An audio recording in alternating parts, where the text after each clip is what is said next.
কিন্তু স্বর্গে একটা অসুবিধা আছে, সেই অসুবিধাটার জন্য আপনারাই বিচার করবেন যে আপনারা স্বর্গে যাবেন কিনা। স্বর্গে, সঞ্জয় বাবু, স্বর্গে একটা অসুবিধা আছে, সেটা হচ্ছে কি, যে যেই পরিমাণ আপনার ক্ষুধা লাগবে স্বর্গের দেবতারা এই পরিমাণ আপনাকে খেতে দেবে না।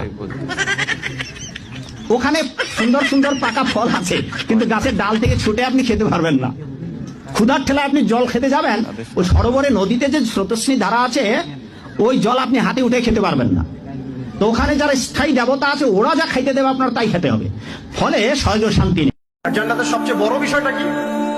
আল্লাহ পাককে আমরা এই চোখ দিয়ে দেখতে পারবো ইনশাআল্লাহ। জান্নাত মানে কি? যা ইচ্ছা তাই করতে পারবেন। জান্নাত মানে কি? আপনি চাচ্ছেন আল্লাহ আমি এখন একটা খামর চাই, শরাব আপনার সামনে হাজির, চিন্তা করার সাথে সাথে। জান্নাত মানে কি? আল্লাহ আমি আপনাকে দেখতে চাই, আল্লাহকে আপনি দেখতে পারবেন। জান্নাত মানে কি? আপনি মধুর নহর, দুধের নহর, পানির নহর, শরাবের নহর